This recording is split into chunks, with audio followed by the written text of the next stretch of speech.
السلام علیکم جی. خارجہ اور داخلہ کے محاذ کے اوپر بڑی بڑی دلچسپ باتیں ہو رہی ہیں، اور خارجہ محاذ تب چلا کرتا ہے جب داخلی محاذ کے اوپر آپ کی اسٹرینگتھ ہوتی ہے، اور داخلی محاذ کے اوپر آپ نے ایک شخص جس کو بٹھا دیا ہے، اس کا نام شیدہ ٹلی ہے. وہ اول درجے کا ڈرپوک آدمی ہے، لہٰذا ٹی ایل پی کے ساتھ معاہدے کے بعد وہ نظر نہیں آ رہا آپ کو کہیں پہ بھی میڈیا کے اوپر. وہ لافزن شخص جو ہر میڈیا پرسن کے ساتھ بیٹھ کے اور گھنٹے گھنٹے کا انٹرویو دیا کرتا ہے، میرا خیال ہے کہ اسے چاہیے وہ کہے میں اعتکاف بیٹھ گیا.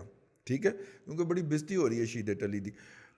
لیکن داخلی محاذ کے اندر چیزیں اسٹرینگتھن نہیں پا رہی، اسٹرینگتھ نہیں پکڑ پا رہی، تو خارجی محاذ کے اوپر پاکستان کو ویکنیس کا سامنا ہے. پاکستان کے وزیر اعظم جب امریکہ کے دورے پہ روانہ ہونے لگے تو ان کے جو یوٹیوبرز تھے یا ان کے اثر میں جو ہیں، یا جو ان کو 150 ترجمانوں کی میڈیا ٹیم جو ہے، ایک تو 150 ترجمانوں میں تقریباً 149 تو وہ خود بھی سارے یوٹیوبر ہیں نا جو کرتے ہوئے پائے جاتے ہیں، لیکن جو باقی لوگ ہیں جو ان سے انفلوئنس ہوتے ہیں یا ان سے انفارمیشن ڈرائیو کرتے ہیں، انہوں نے سب سے بڑا جو ایجنڈا پھوڑا تھا، وہ ایجنڈا یہ تھا کہ پاکستان کے اوپر بڑا پریشر ہے کہ ہم اسرائیل کو تسلیم کر لیں. ٹھیک ہے، اور سعودی عرب جو ہے وہ چاہ رہا ہے کہ اسرائیل کو تسلیم کرنے کا جو وزن ہے، جو برڈن ہے، وہ پاکستان بھی اٹھائے اس کے ساتھ، کیونکہ وہ اکیلا یہ کام نہیں کر سکتا. یا سعودیوں کو اندازہ ہے کہ سب سے زیادہ مزاحمت پاکستان سے آئے گی.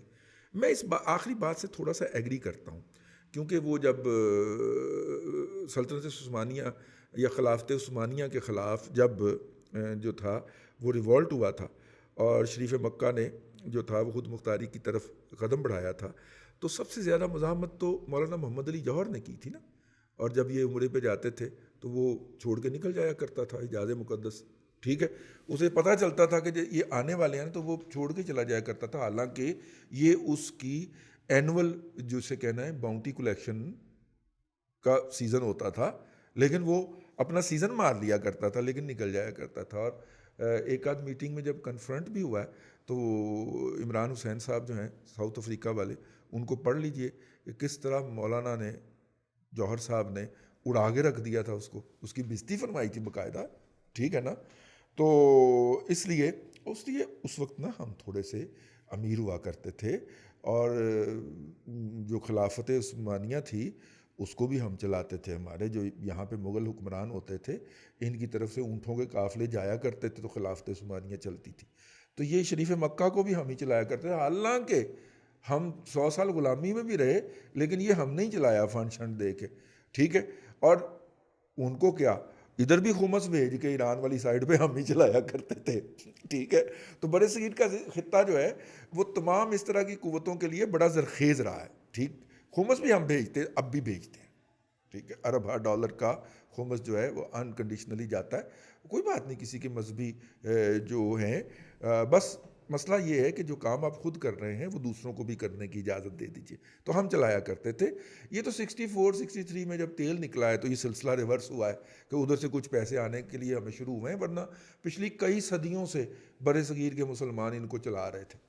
تو خیر، اب اگر کوئی مزاحمت آ سکتی، یہ روایت چلی آ رہی ہے، اب ہماری برِ صغیر کے مسلمانوں کی یہ روایت چلی آ رہی ہے. اب ان کا خیال یہ ہے کہ اگر یہ اتنا بڑی اکثریت جو ہے یہ اس مسئلے کے اوپر جو ہے اٹھ کھڑی ہوتی ہے، ساڑی سے دکانداری بند ہو گئی نا. ٹھیک ہو گیا. تو یہ جو اتنی عقیدت اور محبت کے ساتھ ہمیں ملتے ہیں، اور پاکستان کے اندر پائسنس کا اور پاکیزگی کا اور اعلیٰ ترین لیول جو ہے وہ خیال کیا جاتا ہے کہ وہ اونٹ کا جو بتاوا ہے وہ کپڑا ڈال کے سر میں اور یہاں پہ باندھ لے، ویسے ٹینڈ چھپ جاتی ہے اس کے اندر، لیکن وہ آپ کپڑا ڈال کے تو اوپر وہ باندھ لیتے ہیں جو. ٹھیک ہے، اور آپ بڑے پائس اور سلیکٹڈ اور الیکٹڈ بندے ہو جاتے ہیں اللہ تبارک و تعالیٰ کے، کیونکہ آپ نے وہ عربی چوگا جو ہے وہ پہن لیا ہے. تو خیر، کہنے کی بات یہ ہے کہ یہ جو بات پھیلائی گئی ہے یہ بیسیکلی دھواں ہے. ٹھیک ہے، وہ راحت اندوئی کے انداز میں یہ سب دھواں ہے. ٹھیک ہے، تو یہ دھواں ہے. اس دھوئیں کے کور کے اندر واردات کوئی اور ڈالی جانی، لیکن آپ کو انگیخت کر کے رکھا جائے گا. کیا لفظ آیا منہ کے اندر. آپ کو انگیخت کر کے رکھا جائے گا اس کے اوپر کہ ہاں اسرائیل کو تسلیم کرنا چاہتے ہیں، یہ MBS کی ایسی تحسیس کی، ماں فلانی تھی، یہ وہ فلاں قبیلے سے تھی، وہ سارا اس کا نکال کے گند ڈال کے بیٹھ جائیں، ٹھیک ہے. اور اس کے اندر تھوڑا سا وہ بھی مسالہ بھی ڈالا جائے گا، فرقہ واریت کا مسالہ بھی ڈالا جائے گا نا. جو اہل فارس کے ترجمانان پائے جاتے ہیں پاکستان کے اندر، وہ اس کے اندر بڑھ چڑھ کے حصہ لیں گے اور اہل عرب کو گالیاں بکیں گے، اور ہماری سرزمین ایک دفعہ پھر اہل عرب کو گالیاں بکنے والوں کے ہاتھوں میں استعمال ہوگی. ہمیں اس دھوئیں سے، اس دھند سے، اس دھوکے سے، اس سراب سے بچنا ہے ایز اے پاکستانی، ٹھیک ہے. ان کے لیے اسرائیل کو تسلیم کرنا کوئی بڑی بات نہیں ہے، ٹھیک ہے. اور ہماری آج کل جو ڈپلومیٹیکلی حالت ہے، ٹھیک ہے، ایک ایران کے اپنے فرانس کے سفیر کو تو ہم ایک احتجاجی مراسلہ تو دے نہیں پائے. اوقات اتنی ہے ہمارے دفتر خارجہ کی کہ فرانس کے سفیر کو طلب کر کے اور انہیں کہیں کہ جناب آپ کے صدر کی اس حرکت کے باعث ہمارے ہاں یہ والے مسائل ہیں، یہ احتجاجی مراسلہ تو ہم دے نہیں پائے. اوقات مبلغ اتنی ہے، لیکن اسرائیل جو ہے اس کو تسلیم کرنے کا فیصلہ سعودیہ ہماری اجازت سے یا ہمارے مشورے سے کرے گا. میں اس کے قربان جاؤں. اب تھوڑا سا آ جائیں انٹرنل حالات کے اوپر. انٹرنل حالات کے اوپر دو سفرا جو ہیں ان کی حرکات و سکنات کے اوپر غور کیا جانا چاہیے. ایک تو جو ہیں وہ سفیر ہیں چین کے، جو پاکستان کی ہر چھوٹی موٹی سیاسی قیادت جس کا کوئی چھوٹا موٹا رول بھی ہو سکتا ہے، TLP کو نکال کے، ٹھیک ہے، وہ تو قیادت ہے ہی نہیں نا. وہ تو سعد رضوی صاحب جو ہیں وہ ان کے بیاف کے اوپر تو ہم آپ ہی ڈیل کر لیتے ہیں، ٹھیک ہے. لیکن جو میٹر کرتے ہیں پاکستان کے پولیٹیکل سینیریو میں، ان سے وہ ملتے ہوئے پائے جا رہے ہیں. مولانا فضل الرحمان سے بھی ملے، ہے نا، جماعت اسلامی سے بھی ملے، ٹھیک ہو گیا، اور شہباز شریف سے بھی ملے، ٹھیک ہے. زرداری صاحب سے بھی انہوں نے ملے ہیں. اگرچہ زرداری صاحب انہیں گیٹ تک رخصت نہیں کرنے آئے، گیٹ تک رخصت میرا خیال بلاول صاحب کرنے آئے ہیں، لیکن ان سے بھی ملے ہیں. تو وہ ملتے ہوئے پائے جا رہے ہیں. کچھ پک رہا ہے. ہم تو بظاہر ان ملاقاتوں میں یا ان کی تصاویر سے یا ان کی خبر سے یہ کر سکتے ہیں کہ یہ جو ہیں یہ ایکٹیو ہوئے ہیں، کچھ کرنا چاہ رہے ہیں، ٹھیک ہے. یا ان کی کہیں وہ جو ہوتی ہے نا چکی دے تھلے چیچی آ گئی ہے. چکی دے تھلے چیچی مطلب وہ چکی نہیں ہوتی تھی گھروں میں، وہ آٹا پیسنے والی، وہ کتنی ہیوی ہوتی تھی، اور اس کے نیچے اگر پاؤں کی سب سے چھوٹی انگلی آ جائے تو تکلیف کتنی ہوتی ہے. تو لگ رہا ہے کہ ویسی ہی تکلیف چینیوں کو ہو رہی ہے. ظاہر 3 سال سے ان کے تمام پروجیکٹ جو ہیں وہ ہولڈ پہ پڑے ہوں. سی پیک اتھارٹی کا جو آپ نے آرڈیننس جاری کیا تھا وہ ڈیلیوٹ ہو گیا ہو، اور اس کے حوالے سے جو قانون سازی ہونی تھی قومی اسمبلی میں تو پپڑ پوس کر کے آپ نے اس میں ڈال دیا نا وہ مختلف پیکج. وہ قومی اسمبلی کے سیشن کے اندر تو آپ نے وہ پاس کرا لی قرارداد، لیکن وہ سینٹ سے بنے گی، پاس ہوگی، پھر اس کا ایک گزٹ نوٹیفیکیشن جاری ہوگا. تو پھر یہ 5ویں پشت کی دوگلی ابلاغی جنگ نمبر 2 کے نہیں 5ویں پشت کی دوگلی ابلاغی جنگ کے مجاہدین نمبر 2 جو ہوں گے وہ سی پیک کے اوپر سے حملہ آور ہوں گے نا. تو ویسے وہ اب بھی بڑے ایکٹیو ہیں، حملہ آور ہیں. انہیں کہہ دیا گیا کہ یہ بیک ڈیٹوں سے آپ کی تنخواہیں ادا ہوں گی، ٹھیک ہے. 36 لاکھ تو ایک پارٹی کے ہیں نا، باقی کو 1.5-2 کروڑ میں پڑتی ہیں. وہ جو پارٹیاں لے کے آئے ہیں اپنے پرانے ڈپارٹمنٹ سے اپنے ساتھ، وہ بھی تو ریٹائر ہو گئے ہوں گے نا. ان کے نیچے جو تھے ہیں جنہوں نے وہ والا بابی بھائی کا سارا پورا امیج بلڈ اپ کیا تھا. اب بابی بھائی کے اوپر بھی تو بات ہونی چاہیے نا. بابی بھائی نے ویسے کیا کیا ہے؟ یہ کرنے کیا گئے تھے؟ سعودیوں کے اوپر حملے کروانے گئے تھے؟ وہ عالم اسلام کی جو ایک فوج بنی تھی وہ کہاں گئی ویسے؟ وہ جو اتنے سارے پرچم لگا کے تو ایک پریس کانفرنس کی جاتی تھی کہ یہ ملک ہمارے ساتھ ہے، وہ کہاں گیا ویسے؟ ٹھیک ہے، حملے تو ویسے ہی ہو رہے ہیں بلکہ بڑھ گئے، ٹھیک ہے. پروپیگنڈا اپنی جگہ کے اوپر، لیکن وہاں پہ جو ایران سے آنے والوں نے جو یمنیوں کے ساتھ کی ہے، آپ تو ان کو بھی نہیں بچا پائے. یعنی بچے مر رہے تھے یمنیوں کے، پروپیگنڈا ہو رہا تھا دوسروں کا. پروپیگنڈے کے اندر کتنی پاور ہے، پورا ویسٹرن میڈیا بڑا پڑا ہے.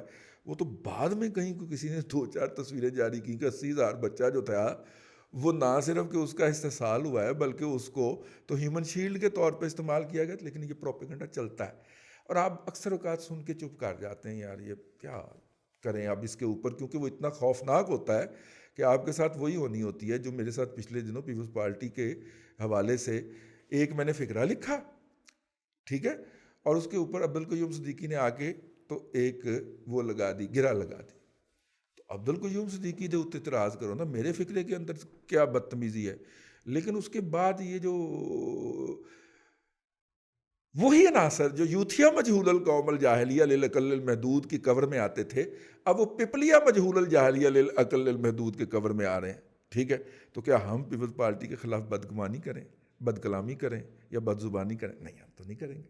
ٹھیک ہے، مطلب چھیڑ بازی کریں گے جو کہ پہلے بھی کرتے ہیں، اب بھی کریں گے، اور ان کی غلط بات کو غلط اور صحیح بات کو صحیح کہیں گے. ٹھیک ہے، لیکن ہم ان کے بھرے میں آ کے ریئیکٹ کر دیں، اچھا ہوا ہے وہ 200-250 آئیڈیاں اور بلاک کرنے کا موقع مل گیا. لیکن ان کا کیا جاتا ہے یار، ایک موبائل کے اندر ان کی 400 آئیڈیز ہیں اور وہ سافٹ ویئر اسپیشلائزڈ قسم کے انسٹال ہوئے ہیں، تو وہ ایسے آتے ہیں ٹرینڈ بنانے کے لیے. ٹھیک ہو گیا. خیر، coming back to our topic, تو یہ جو پاکستان کے اندر غیر ملکی سفراء جو ہیں وہ ایکٹیو ہوئے ہیں. دوسرے سفیر جو ہیں وہ ایکٹیو کون سے ہیں ہوئے ہیں آج کل؟ سعودیہ کے. اگر ہمارے پرائم منسٹر صاحب اور سپاہ سالار سعودیہ میں ہیں، جو کہ ہیں، اور اگر وہ باتیں وہاں پہ کچھ طے کرنے گئے ہیں، جو کہ وہ گئے ہیں، ٹھیک ہے، تو یہ سعودی ایمبیسڈر کو یہاں پہ ایکٹیو ہونے کی کیا ضرورت تھی؟ ٹھیک ہو گیا.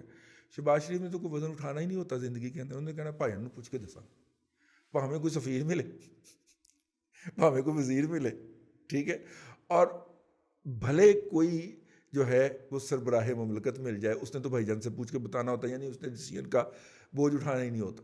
ٹھیک ہے، تو بھائی جان بیٹھے ہوئے لندن، اور بھائی جان کو سمجھانے کے لیے یہ موصوف کے بارے میں افواہ چھوڑی جا رہی ہے کہ یہ جا رہے ہیں وہاں پہ بھائی جان سے اجازت لینے کہ یہ پنجاب کے اندر اگر تبدیلی آتی ہے تو میں کر لوں. شہباز شریف صاحب، آپ نہر کا پل اسی وعدے پہ کراس نہیں کیے تھے کہ پنجاب آپ کو دیا جائے گا. آپ یار کیا آدمی ہیں یار، ویسے ایمان سے. ٹھیک ہے، آپ کو یہ وعدہ کیا گیا تھا نا کہ پنجاب آپ کا ہے، مرکز میں ہم عمران خان کو لائیں گے. ٹھیک ہے، اور آپ اس بنیاد کے اوپر اپنے بھائی کو چھڑوانے کے لیے نہیں گئے. آپ اگر پہنچ جاتے تو عمران خان والے فارمولے کے تحت 20,000 سے تو زیادہ لوگ آپ کے ساتھ تھے نا، اور سڑک پہ تھے، تو پھر کیا ہونا تھا وہ میں کہنے کی جرات نہیں کر سکتا. ٹھیک ہے، میں نہیں جرات کر سکتا. ٹھیک ہے، لیکن آپ نہر کا پل نہیں کراس کیے تھے، سانو نہر والے پل تے بلا کے تے خبر مائی کتنے رہ گیا. ٹھیک ہے، مائی نہر تے گھومدا رہ گئے، ادھروں نکلدا سی انج جانا سی، ادھروں نکلدا سی انج جانا سی. یہ بیسک انڈرسٹینڈنگ کی باتیں آپ ویکنیس کے اوپر کبھی بھی نیگوشیٹ نہیں کر سکتے. آپ کو ہمیشہ اسٹرینگتھ کے ساتھ نیگوشیٹ کرنا پڑتا ہے. ٹھیک ہو گیا. تو بہت ساری باتیں ہیں جن کے اوپر گفتگو کرنے کو دل چاہ رہا تھا. مثلاً اگر جیسا کہ ایک 30 صحافیوں کی بریفنگ میں بتایا گیا کہ ہم بھارت کے ساتھ مذاکرات کر رہے ہیں، تو پائن اگر مذاکرات کر رہے ہیں تو ایل او سی تو کی ہو رہا ہے. ٹھیک ہے، اور ہو بھی رہا کہ نہیں ہو رہا، اس سوال پوچھنے کو دل کرتا نا، لیکن پائن صحت اجازت نہیں دیتی. اس لیے تھوڑے کو بہت سمجھیں، خط کو تار سمجھیں. اور آج کے لیے اتنا ہی. فیڈ بیک دیا کریں اگر ہمیں کہیں سمجھیں آپ کہ ہماری فکر کے اندر یا دلیل کے اندر کوئی کجی رہ گئی ہے، تو ہمارا ای میل ایڈریس نیچے لکھا ہوا ہے. ٹھیک ہے، تعریف کی ہمیں حاجت نہیں ہے. اگر آپ چپ ہیں تو اس کا خیال ہے کہ ہمارا مطلب ہے کہ آپ ہم سے ایگری کرتے ہیں. تو ایگری کرنے کے لیے بس یہ اشارہ ہی کافی ہوتا ہے. اس کے لیے اتنی لمبی لمبی ای میلیں نہ لکھا کریں، میرا ٹائم بہت ضائع ہوتا ہے. ہاں، جہاں پہ آپ ڈس ایگری کریں تو وہ ضرور بتائیں، اور ہماری تصحیح کرنا چاہیں تو ضرور کریں. اللہ آپ کو آسانیاں عطا کرے اور آسانیاں خلق خدا میں تقسیم کرنے کی توفیق عطا کرے.